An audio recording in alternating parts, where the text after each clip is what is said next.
There's a conversation that rarely happens in our world, one about the spiritual purpose of our elder years and what it truly means to age with grace, dignity, and intention. In today's episode, I chat with Ron Pevny, founder and director of the Center for Conscious Eldering, who offers a beautiful and necessary reframe on aging, not as a slow fading out, but as an awakening into wisdom, purpose, and inner radiance. We talk about the soul's invitation in the second half of life, why the world desperately needs true elders, and how aging, when embraced with intention, can be the most spiritually rich season of all. Whether you're thinking about your own path, watching your parents grow older, or just curious about what it means to live a life with fewer regrets, this conversation will open your hearts in ways you might not expect.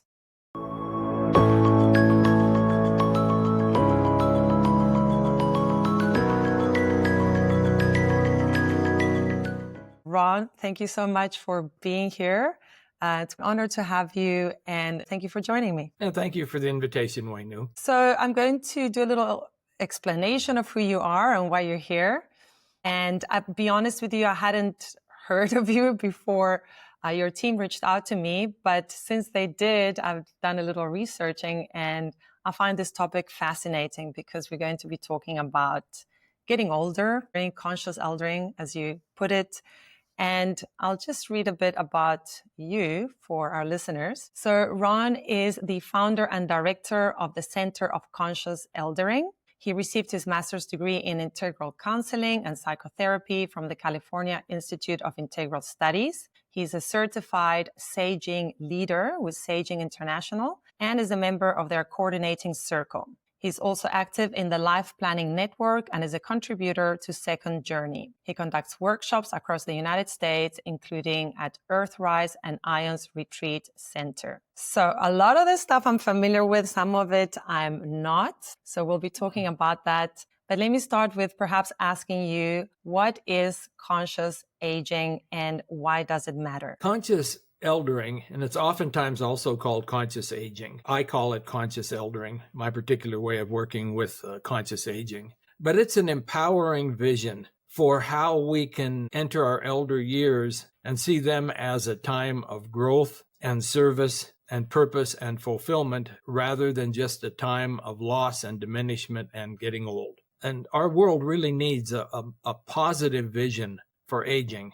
I think we are sorely lacking except maybe in some of the indigenous societies, we are sorely lacking in a positive vision. And this is a positive vision, but it's not just a vision of possibility, but it also it brings forth a whole set of practices that people can make part of their lives as they begin to enter their later chapters so that they can really grow into the fullness of elderhood. It is a life stage. It's a process that doesn't just automatically happen because you get some gray hairs and some wrinkles. It's something that happens if you do the inner work that enables the inner elder, which I believe we all have in us, to emerge more and more fully in our later years. And that's a fulfilling experience. It's an experience that the world urgently needs. We need the wisdom and the gifts of elders in today's world. And so we show people what's possible and we show them ways that they can get there. Why is it important that we share the wisdom of our elders? I mean, I feel this is something we used to do a lot in previous civilizations, and it's been lost. And I assume it's been lost partly because they used to impart a lot of information, which today we can get from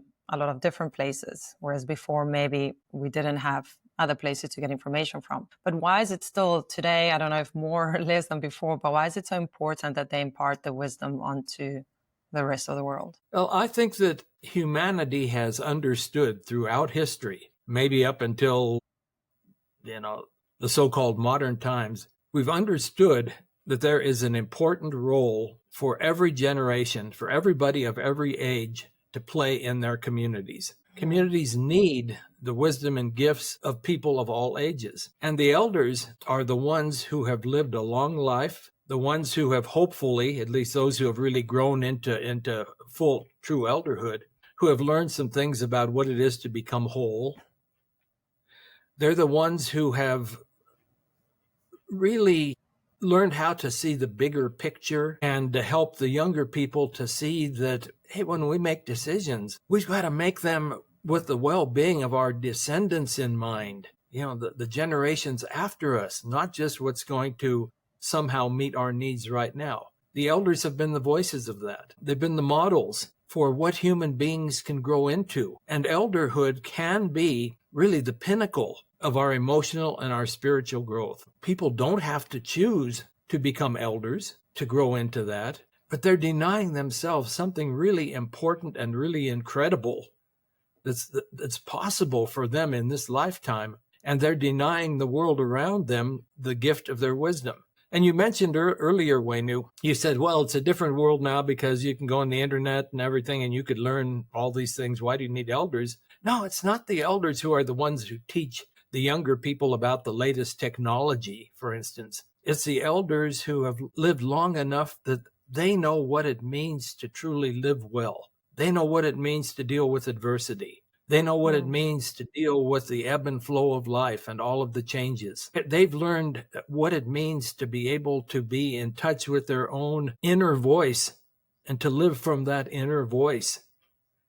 And those are things that our society, by and large, doesn't teach. We need the elders who have learned that to impart that kind of wisdom to the younger people. So there's a big role for the elders. Yes, absolutely. In fact, I used to interview, I still sometimes do, or interview, just ask older people in the street if they had any regrets. And some said yes, some said no. And I would ask them what they think it takes to live a life without regrets, which was very interesting. And I think that question yields a much better and more interesting answer when you ask it of an older person than a younger person, because they simply don't have the experience. And hearing their stories is really interesting. I mean, these are human beings that have walked the same path that we're all walking, and they've got something to say. They've lived it, and we can learn because we don't want to make the same mistake, right? We can avoid suffering at the, I would say, Huenu, that younger people don't want to make the same mistake. But the fact is that the way we all learn is by making our mistakes, by having adversity come in our life, but then finding ways to use that to help promote our growth. And so we're all going to make mistakes. And I think one of the gifts of true elders is we can help younger people see that when you make mistakes, when you screw up, there are ways that you can learn from that. So instead of holding it over your head as a regret that you beat yourself up with, you could say, hey, I learned something really important from that experience, from that mistake, from that adversity that came my way. I learned something from it. And as a result, I've grown from that and I am stronger. And that's what elders can show younger people. Younger people can't learn that on their own. They need true elders to impart that kind of wisdom to them. Yes.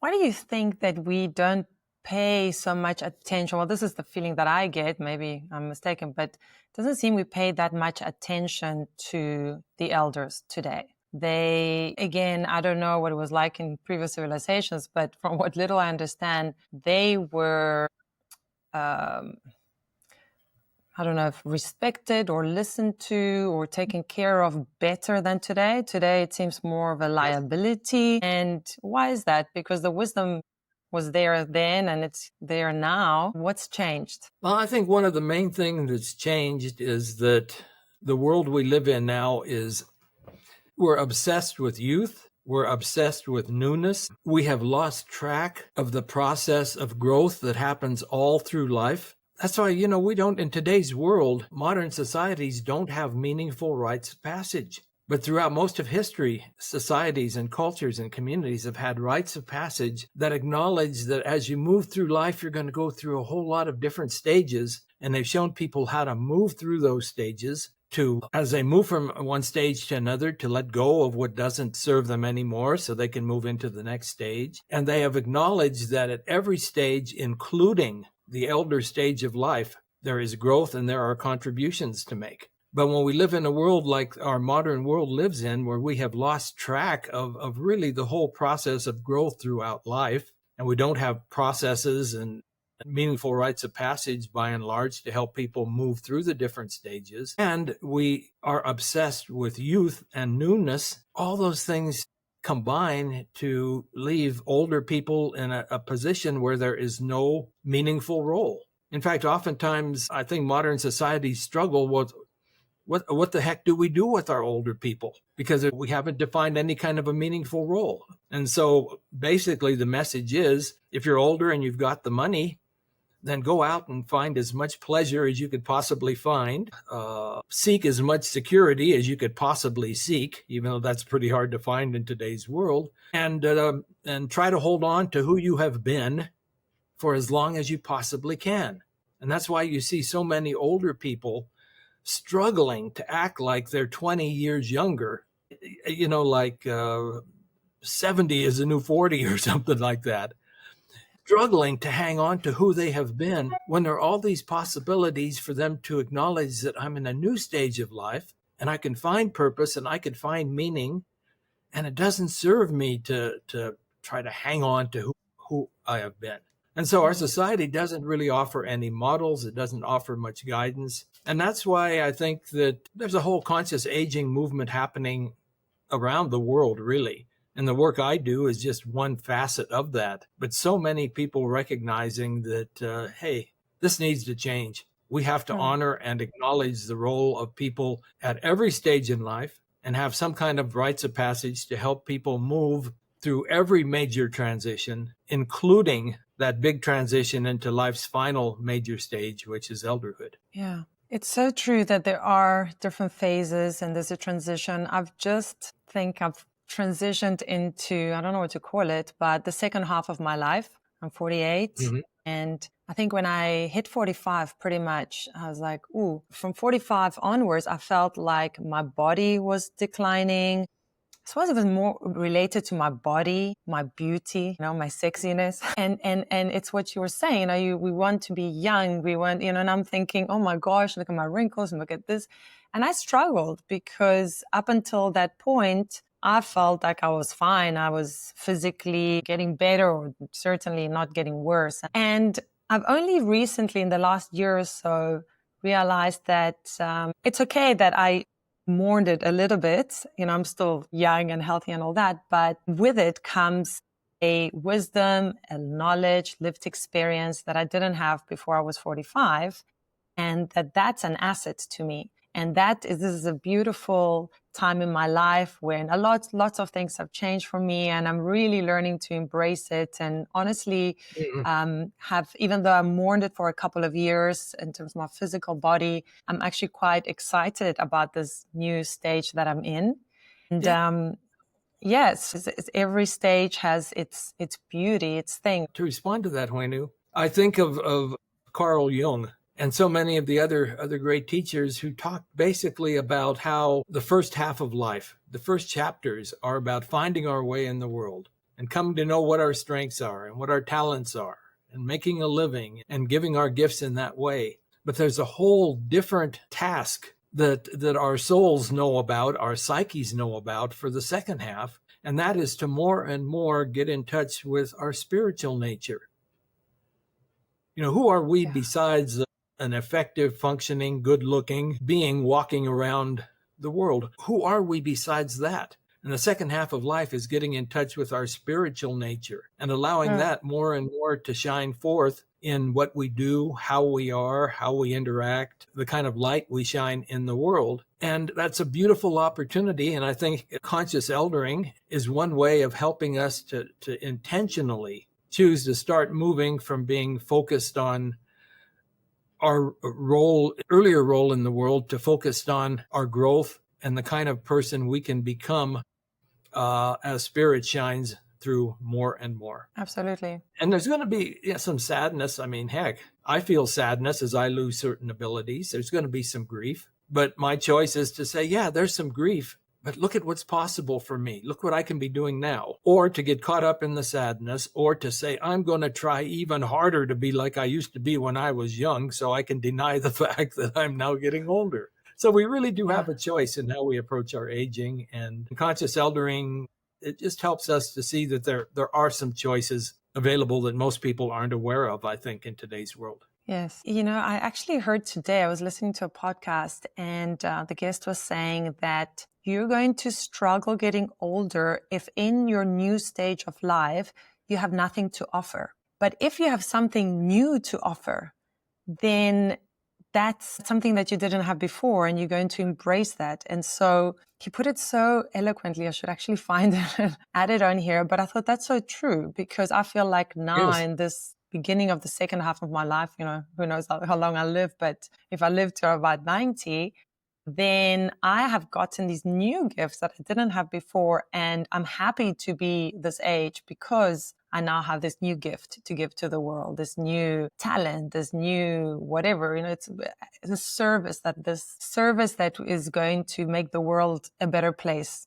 because in Yes. some Yes. way, right? Because it's so important for us to contribute positively. But we don't normally think about it that way. We are very conditioned by society. I think looks is a huge thing. I don't know, at least for women. Think about all the plastic surgery, all the Yes. things that, I sometimes, I'll be honest with you, I do Botox, and I'm going, every time I do Botox, I even go to myself, I go to the doctor and I go, why? It's crazy that I'm doing it. Why Mhm. can't I just have wrinkles on my face? And yet I go. And I speak to my doctor about it, and I say, this is wrong. And he says to me, well, but you cut your hair and but there's something in me that wants to stay young that I wish I didn't want to feel. And I feel like, why is that? Why can't I just feel totally comfortable with getting old and wrinkly? Why? You answered it And before, but you're asking me to respond to that, or you're just yes, confessing that? I'm confessing and asking.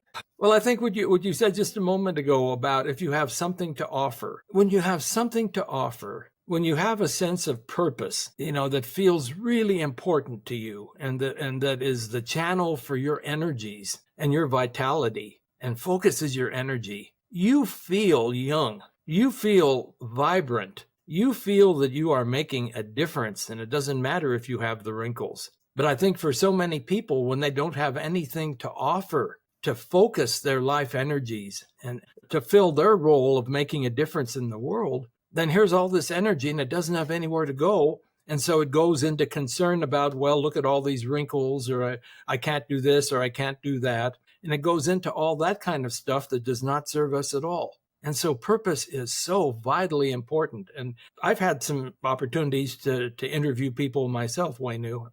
I did a whole bunch of interviews with people who study healthy longevity around the world. And what they find is the same, I think, as what the wisdom traditions of the world have taught forever. They say that the number one ingredient for healthy longevity is having a strong sense of purpose. And right behind that is having community. And they don't just mean having a whole pile of shallow relationships. They mean having community of some people that you really can share your heart with, you can be honest with, they can be honest with you. And having those two things is really vitally important. And I think that the more people age with those things in place, and they do the work to help make sure those things are in place, then the more they're going to feel a certain incredible inner youthfulness, even if their outer looks are starting to show their age.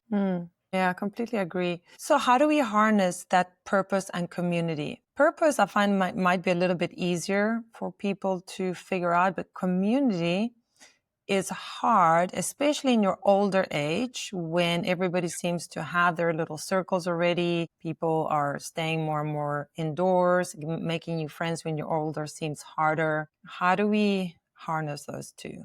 Well, you're certainly right that making new friends seems harder. And, I found that, I imagine you found too, that perhaps some dear friends that you had for many years have passed on, and you can't replace them. Even if you find a bunch of new friends, you can't quite replace. You're right. It is harder. What I would say is that it requires a certain commitment to stepping outside of our comfort zones a bit, to do things that can help us find community. And we live in a world now, my God, I guess for all of its, some of the incredible negatives of social media and everything, there's some great positives too. And one of those is the ability to connect with people around the world. And using social media to have a community that might be extended, that maybe don't live right where you live, but people who share your same interest and everything. That can be just as meaningful as having somebody that you're interacting with person to person. A lot of older people have, challenges with technology. I acknowledge that. And we don't have to end up becoming geeks and nerds, but we can always find somebody, a relation, a child, somebody who can show us enough of social media that we can then learn how to connect with some of these incredible groups of people who may share our values, our interests, our aspirations. So that's one way that we can have community. Another way that a lot of people who come on the retreats that my colleagues and I offer choose is that, especially after a retreat, they go home and they find a way to put the word out that, hey, I'd like to start an elder discussion group. And if you're interested maybe in talking about some of the challenges and the joys and the possibilities of aging, let me know and we can get together and maybe we can meet once a week or once a month or something, and we can share this common interest in our growth in our elder years. And a lot of people find that if they just put the word out, through their faith or their church community or through other networks, through the local senior center or whatever, if they put the word out, there are other people looking for community, also community of like-minded people. So the bottom line, I think, Huenu, is that it's uncomfortable oftentimes to step out of our comfort zone and to go out and do some of the things like I'm talking about now. But I don't think a whole lot of growth ever happens in our comfort zone. We always need to stretch a bit. And I found, and I'll bet maybe you found too, that every time I have just been hesitant or afraid or anxious to try something different that feels really challenging, but that also feels right, the moment I take that step, the fear and anxiety seem to dissipate. And I think, why in the hell was I so anxious about this? This is one of the best things I ever did. So it requires a little bit of work. Yes. No, totally right. It's like you said, it does require being out of your comfort zone. I'm all for being out of my comfort zone. You might not be around, Ron, but as you're talking, I think, wow, I'll probably do that in my older years because why not? And you're absolutely right. I think once you actually go ahead and step into it and do it, fear dissipates and just things start aligning and happening that you couldn't have predicted anyway. But I think it's really cool that you're actually doing this movement. I don't know how much of it there is all over the world, but I hadn't heard of it before you guys reached out to me. And I thought, how cool. Because it is something that I'm thinking of now. My parents are 85. My mom, that's my dad. My mom's 78. They are thinking about their mortality too as they approach the end of their years. It isn't a stage in our lives that we hear about very much. So let me ask you this. If you were world leader, if you could organize society as the world leader, how would you like to see the world treat this group in society? Or what would you love to see happen socially? And how would you lead and organize our elders if you could? Well, if we had about 2 hours, I could go on. I think one of the main things I would do, one of the first things I would do, is I would get rid of the word elderly from the English language. Because so many people equate elder with all of its incredible positive connotations with the frailty and the weakness that elderly communicates. I'd get rid of the word elderly. Okay, but that's maybe more of a philosophical thing. But I think those kind of things make a difference, though. Words communicate a lot of power. I would make sure that our school systems and other social systems are set up in ways that encourage the coming together of older adults and younger people. I think in every school, there should be a role for older adults to serve as a foster grandparent or some kind of a mentor to some of the kids there in that school to get to know each other. Yeah.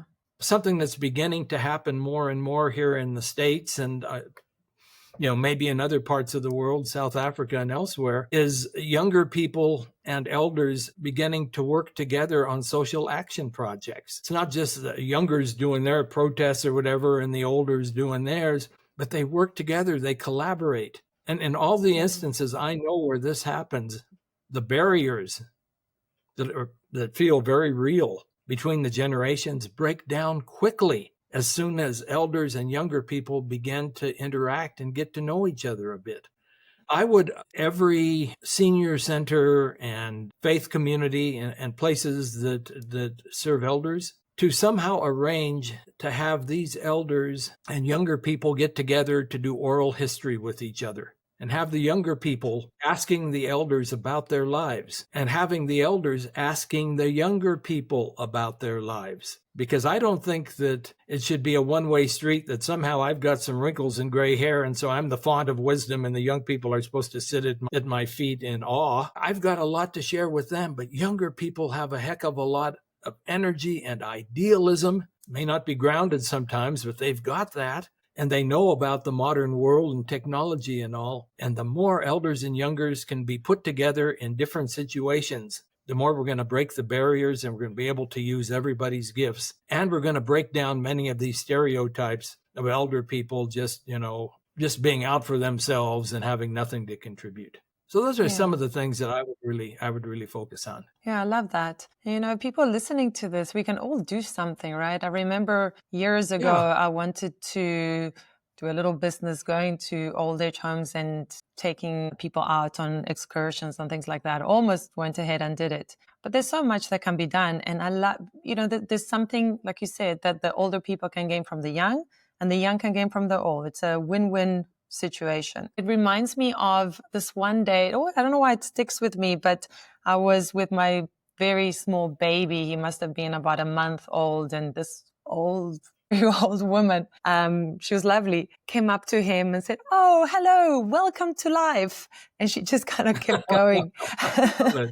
And I thought, how cool, it's true. We're here on this adventure. This little baby's just arrived. Everything's new. She's on her way out, and she was very happy. It almost sounded like she's like, "Oh, you're in for a ride, boy. Like, have the best time." And off she went. Yeah. I always think of that moment. I don't know what to make. I don't know why I think about it so much. But she seemed so happy. And I thought, wow, we really are at the beginning of this long road. There's so much ahead. And one day it's going to be over, right? And that's right. Yeah, hopefully it's a good ride. One thing, Huenu, that I think is really true, and I'm glad you mentioned what you did. As we age, it's inevitably that for most of us, we're going to lose more and more abilities, physical abilities. That's just how life is. But as we focus on the growth of our inner lives and our spiritual lives, we let more and more of a certain inner light shine through. And the more we do of what I call the inner work of conscious eldering, and that's work that helps us to deal with regrets. It helps us to forgive things that have needed to be forgiven. Helps us to kind of rewrite the script of how we understand what's happened through our lives. The more we do that kind of inner work, we clear the way for this inner light to shine more and more. And I know people like the woman you just talked about. They can't do a whole lot now physically, but all you got to do is see them or interact with them or be in a room with them. And it's like there's a joy and a light that shines. And that's an incredible gift that true elders can bring to the world around them, even if they can't do a bunch of stuff. Just a radiance and a light and a joy. But that's not something that happens just because, boy, I wish I could be like that. You really have to do some of the inner work of growth to enable you to get to that point. And so that's what conscious aging and conscious eldering is about. Excuse me. What are the kind of things you can do to kind of clear out the old baggage, the old stuff, so it's not there in the way of our light shining as brightly as it can? Yeah. Tell me, I'm 48 and I'm thinking about retirement more and more, doing all my planning, financial planning. And we seem to think a lot about financial planning, our retirement in terms of finances. How are we going to live? What should I be thinking about in terms of retirement from work and what I'm going to be doing with my time later on? Is there something I should be planning, like I plan my financial retirement? Well, I think, Huenu, that there are a great many people who start thinking about retirement probably when they're a lot younger than you even. And they know what they're retiring from, but they don't have any idea what they're retiring to. And so I think the bigger principle here is that as human beings who need to have purpose and meaning in our lives, we need to be giving as much thought to what are our years after retirement going to look like as we give to how are we going to pay the bills? How are we going to find meaning and purpose? And, for a lot of us, the first thing that comes to mind is, oh man, I'm going to travel and I'm going to go on this great vacation. I'm going to do this and that. And that's wonderful. Do that the day after you retire. But most of us are going to be fortunate enough to live to be into our 70s, 80s, even more. And you can't go on the big vacation forever. And so what's your reason for getting up in the morning going to be? How are you going to give your gifts? And, I would suggest begin looking, as you think about retirement, Huenu, you know what you've been doing, but be thinking about after you retire from, running your organization and doing the work that you do, are there other ways you can take the gifts, and I call them the soul gifts or the signature gifts, that you're bringing to your work now that enable you to be successful and to, touch a lot of lives? Be thinking, are there some ways I could take those gifts out into the world in a different form after I retire? How can I use those gifts and just find a form that's appropriate for another stage of my life to use those particular gifts? Because I strongly believe that we don't come into this life as a blank slate. We come in with, the term I use is, we come in with a soul, a spiritual essence, and that carries the mark or the imprint of special gifts, soul gifts, that we come to this life to give to the world. And at the different stages in our life, it's important for us to do our best to give those gifts. And after retirement, it is no less important to find a way to give those gifts. We just need to find other forms that are appropriate for our new life stage. Does that make sense? Yes. And so be thinking, I suggest you be thinking and, asking people who know you well, have experienced you, what do you think are my special gifts? What makes me a unique person? There are a ton of people out there who can interview and do podcasts and do whatever, but you bring something special to what you do. And I don't know what your other work is, but ask people know you really well, what do you think my special gifts are? And maybe let them kind of tell them, after I retire, I want to be able to use these gifts, but in a different way. And help me think of some ways that I can keep using these gifts to help serve the world and to give me purpose and meaning. And so it's not something you figure out overnight, but you're young enough now that you've got plenty of time to begin to start to envision those kind of things. Let's talk about your book. It's an updated edition, Conscious Living, Conscious Aging. I haven't read it, but I'm assuming that a lot of the things that you just said now are in your book. But what specifically is the book about, and who should consider buying a copy? Well, the full title is Conscious Living, Conscious Aging, Claiming the Gifts of Elderhood. I think the main purpose of my book is to show people what this journey is, a major life transition, a major passage from midlife adulthood into elderhood. And I draw on the wisdom of rites of passage around the world about those particular dynamics that we need to attend to help us truly move from one stage to the next stage. And so I talk about what it means to let go of what won't serve us anymore, and to review and to learn from our past, to focus on healing what needs to be healed. And so as we start to move toward a new chapter, we're not carrying a lot of old baggage. What a lot of people find maybe most meaningful in my book, and I go into this in lots of detail, is that stage in between life stages that I call the neutral zone. Some people call liminal space. Some people call the fertile void, different names for the same thing. But when we move from one life stage to another, we always have to go through a time when we're not who we have been, we're not clear who we're becoming, and it can feel empty and confusing. But that's where the seeds of possibility are starting to stir. And if we allow ourselves to experience that kind of time without getting frantic and desperate, to hang on to the old life or to jump into a new life because we're desperate for something, if we allow ourselves to experience time in that neutral zone, and I offer tons of suggestions for how to use that well, then that's when we can get in touch with the new possibilities that are going to want to emerge, the possibilities for giving our gifts in the next stage of life. And so I focus a lot on that neutral zone. And then I talk about, once we're starting to become aware of the new beginning that wants to emerge, in the case we're talking about now, the elder that is really starting to emerge in us, then it gives plenty of guidance and examples and stories for how then we can take that sense of guidance and to actually have it become part of a lifestyle for a new stage in life. And so the book Oh, really follows.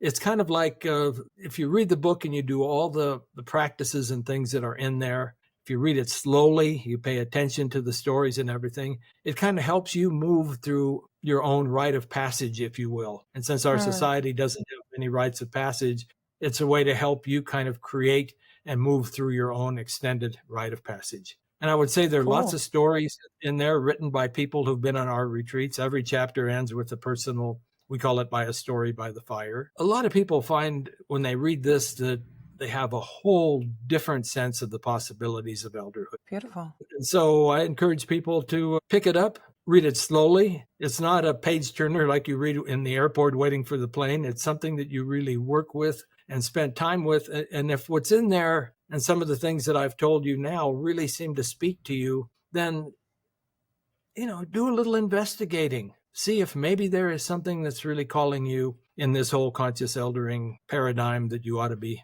following. I'm definitely going to buy it, Ron, because as I said, my mom's 78. We talk about this a lot. I think it's a great read. She reads a lot of spiritual books, but I love that this is focused on conscious eldering. It's going to be perfect for her. And we're actually going to put a link here just below where people can get it. Just quickly, I was curious, what are the different stages in life from birth to death? And where does being an elder fit in? Like from what age to what age?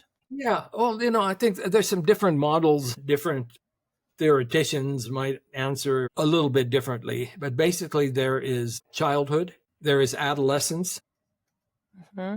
And I would say that each stage of life has its own particular tasks, that our psyches are called to perform so we can take full advantage and truly move into that stage as fully as possible. And so you have childhood, you have adolescence, which is a different stage. Then you have adulthood as a major stage. I think for a lot of people, the famous midlife crisis really is almost like a mini stage that happens over there once you're well into adulthood, where things start to begin to shift and you begin to question, have I been on the right path? Am I putting my energy where I should? What is the meaning in my life?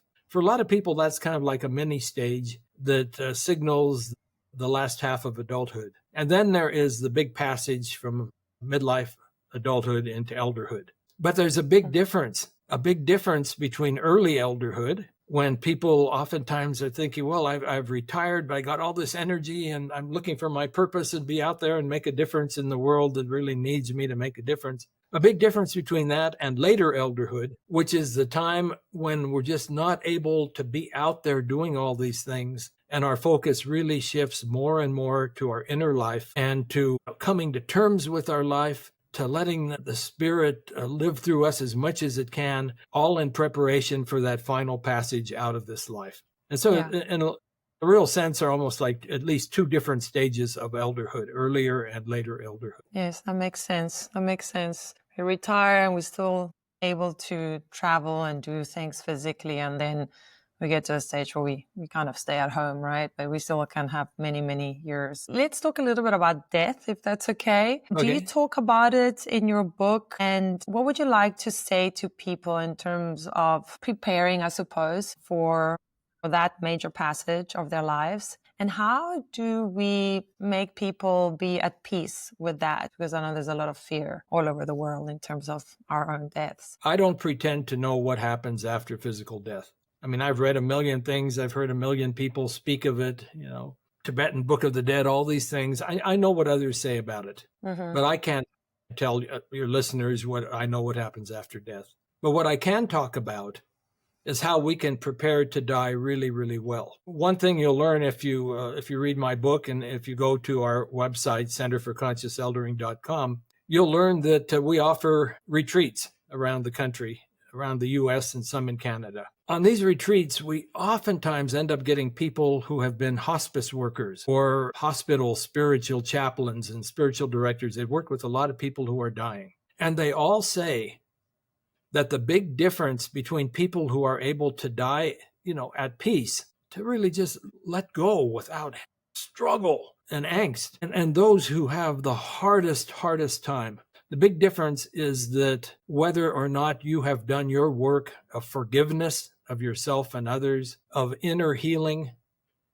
The kind of inner work that so many different personal growth and spiritual growth disciplines teach. People who have done that kind of work clear things out so that then they're able to let go in peace. And many of the world's spiritual traditions teach that what happens next, if you're talking about reincarnation, or if you're talking about going to limbo or heaven or whatever the tradition is, they teach that what happens after death very much depends upon your state at the time you die. And so if you die in a state of peace, then the chances are, according to various of these traditions, that you're going to be able to much easily move into whatever the next life is, if there's life after this one.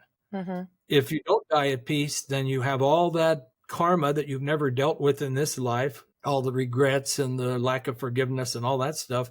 You have all that stuff that you're carrying with you into the afterlife. And so whatever comes next, you're going to be carrying that into that also. And so that's why one reason it is so vitally important to be doing your work here, clearing things out. You end up with a much more peaceful elderhood and a much more peaceful dying.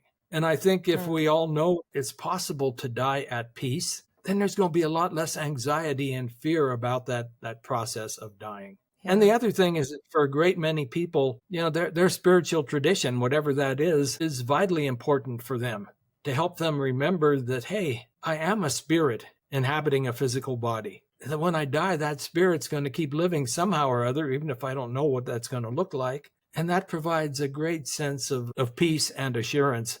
The death isn't just an absolute end. It's just another passage into another chapter of our growth. I've interviewed, not a lot, but maybe like 30 people that have had near-death experiences. And one thing that they all say is that it's like a returning home. Those are their words. It feels very much like home, unconditional love. Most of them don't want to come back. I can tell you, I don't know what I'll be saying on my deathbed, because it's easy to say now that I'm not scared of death and that I'm in some weird way looking forward to it, because it does seem like it liberates us from this physical body and any sort of, ailment or anything physical that we might be feeling, right? And it sounds like it's wonderful. But yes, when I'm lying on my deathbed and somebody says to me, would you like to live another day? I'll probably say yes, But I find it fascinating, the work of doulas, death doulas that are there for people as they pass away. It's something that I feel like in my future I'd be very interested to do. We're all there for somebody's birth, and it's such a big deal when somebody's born, and we somehow don't talk too much or want to be around people that are dying. But it's also such a huge, just as we're born, when we die, it's probably the second most biggest moment in our lives. And I think it'd be quite fascinating to be there for somebody, to help somebody, and just to be witness to that. I've never really actually seen somebody die in front of me. So I find it very interesting. And no, I'm not scared of it. I don't know why there's so much fear around it, and I guess maybe religion's got a lot to do with that. But there's so much we could talk about. This is really, really interesting. I am going to buy your book. I'll gift it to my mom. She'll read it in a couple of days. Conscious living, conscious aging. We're going to put the link down here.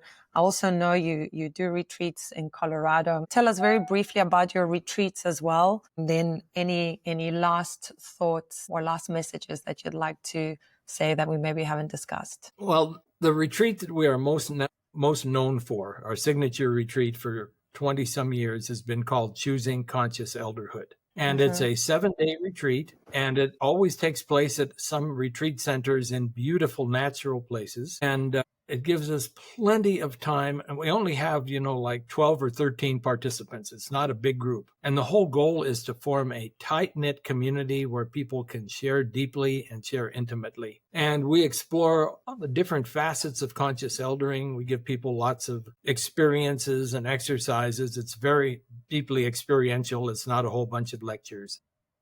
And the fourth day is spent with people spending sunrise to sunset on the land alone in solitude and quiet. And that gives people a chance to really, really go deeply within and see what's moving, what their spirit is telling them about their journey at this point and the journey moving forward.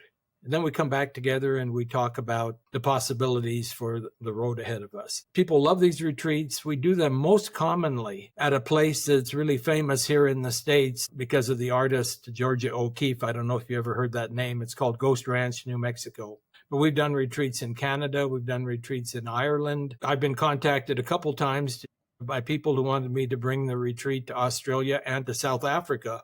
But when I told them I'd be happy to, but you have to do all the logistics and the arrangements, that conversation ended pretty quickly. But, I'd be more than happy to take this work to other places around the world. And I could tell you, Huenu, that while the United States may be kind of the epicenter of this whole new vision of aging, of conscious aging, I hear from people around the world. There's a lot of interest in a lot of places. And I think that it's going to start taking off because the need is there. The need is everywhere. And everywhere, we're all in this together. We're all in a world that's in chaos together. And wherever we live, the world needs the gifts of conscious elders. And so I think that's going to become recognized more and more. Yes. I think this is something that I could do in the future. I'm very involved in anything related to conscious living. That's why I run this company. I'm very passionate about people understanding themselves, who they are, their purpose, going inwards, everything we've pretty much talked about. And I love that you're focusing on this segment of the population. You've definitely planted a seed in my head. So thank you. You can look at me as your possible future disciple, but I'll certainly be sharing what you promote and your book. And I think it's wonderful. So congrats and thank you. Yeah, I just want to, thank you for the invitation. I really, really appreciate it. I want to tell you that when you say you're thinking about retirement, I'm not sure what that means for you, but I think that word doesn't mean one thing anymore in the world. It can mean a million things. But from what I've come to know just in the time we've been together, you may quote unquote retire from doing your podcasts and whatever else you're doing, but you've got all these gifts and you're going to be using them. I think it's clear. Maybe it's going to be as a death doula. I don't know what it's going to be. But I can't see you just retiring to a rocking chair and withering away. No. That's not who you are.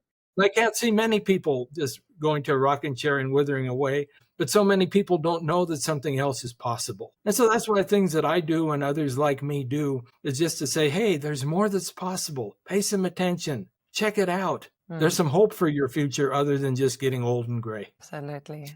Yes. Yeah. Ron, thanks again. Such a pleasure. Thank you. I'll put a link to your book, Conscious Living, Conscious Aging, and to your retreats. And hope to speak with you soon again. And thank you once again. Thank you for coming on the Oracle podcast. Thank you, Huenu. Be well.